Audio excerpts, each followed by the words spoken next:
Welcome back मित्रांनो, तुमचं सूज केक्स अँड किचनमध्ये स्वागत आहे। आज मी तुमच्यासोबत रेस्टॉरंटमध्ये मिळते तशी अगदी चमचमीत आणि झणझणीत हैदराबादी पनीर भाजी कशी बनवायची ते दाखवणार आहे। चला तर रेसिपीला सुरुवात करूया। सर्वात आधी इथे मी एक नॉनस्टिक पॅन घेतलेला आहे। यामध्ये 1 ते 2 टेबलस्पून एवढं तेल घालून घेऊया। तेल व्यवस्थित गरम झालं की मी इथे 150 ग्रॅम पनीर घेतलेलं आहे। त्याचे असे छोटे छोटे क्यूब्स करून घेतलेले आहेत। हे फ्राय करून घ्यायचे आहेत। आपल्याला हे पनीरचे तुकडे थोडेसे असे गोल्डन ब्राउन होईपर्यंत फ्राय करून घ्यायचे आहेत।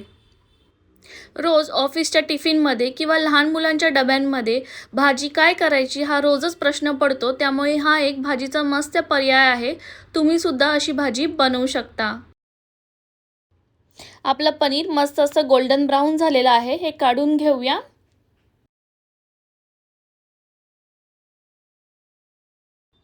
त्याच पॅनमध्ये अजून 2 ते 3 टेबलस्पून एवढं तेल घालून घेऊया।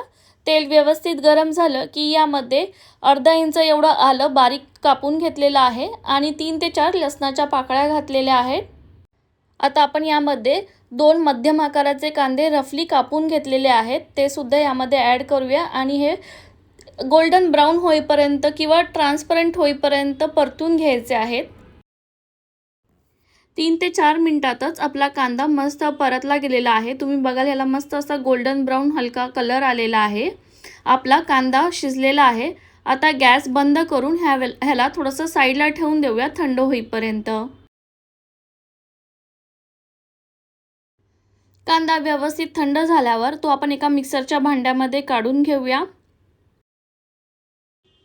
आता यामध्ये भरपूर अशी कोथिंबीर घालणार आहोत आणि 3 हिरव्या मिरच्या घालणार आहोत आणि थोडंसं पाणी टाकून हे बारीक वाटून घ्यायचं आहे।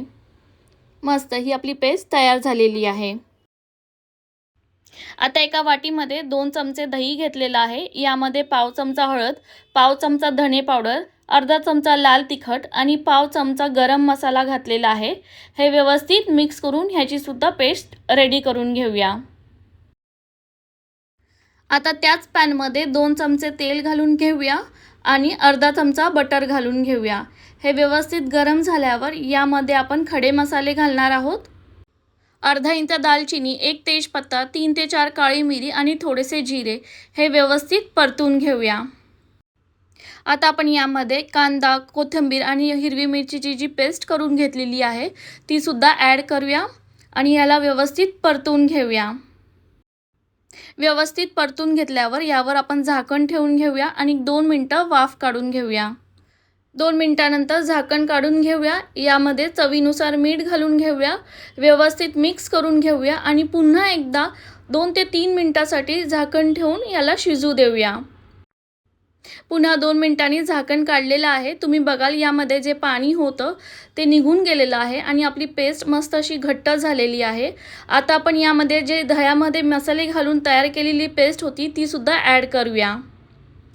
पुन्हा एकदा हे सगळं व्यवस्थित मिक्स करून घेऊया। तुम्हाला हा जर नॉनस्टिक पॅन हवा असेल तर याची लिंक खाली मी डिस्क्रिप्शन बॉक्समध्ये दिलेली आहे। पुन्हा एकदा 2 मिनिटांसाठी झाकण ठेवून ह्याला मस्त शिजवून घेतलेलं आहे। आपले मसाले सगळे एकत्रित मिक्स झालेले आहेत। आता आपण यामध्ये थोडंसं पाणी टाकून ह्याची कन्सिस्टन्सी ॲडजस्ट करून घेऊया। तुम्हाला भाजी किती पातळ हवी किंवा किती घट्ट हवी यानुसार पाणी तुम्ही ॲडजस्ट करू शकता। 1-2 मिनिटं झाकण ठेवून घेतलं होतं। मस्त यावर बघा एक तर्रीसुद्धा आलेली आहे। आता आपण यामध्ये जे आपण पनीर फ्राय करून घेतले होते ते टाकून घेऊया आणि वरून थोडीशी कसुरी मेथीसुद्धा ॲड करूया। जर तुमच्याकडे कसुरी मेथी नसेल तर तुम्ही ही स्टेप स्किपसुद्धा करू शकता। पुन्हा एकदा हे सगळे व्यवस्थित एकत्र मिक्स करून घेऊया। आपला पनीर आणि आपली ग्रेव्ही एकत्र करून घेऊया। मस्तच जशी रेस्टॉरंटमध्ये पनीर हैदराबादीची भाजी मिळते तशीच आपण अगदी झटपट घरीच तयार केलेली आहे। आजची ही रेस्टॉरंट स्टाईल पनीर हैदराबादीची भाजीची रेसिपी तुम्हाला कशी वाटली नक्कीच कमेंट करून सांगा। व्हिडिओ आवडला असेल तर व्हिडिओला लाईक करा आणि चॅनलला अजून सबस्क्राईब केलं नसेल तर सबस्क्राईब करा। धन्यवाद। पुन्हा भेटू अशाच एका नवीन रेसिपीसोबत।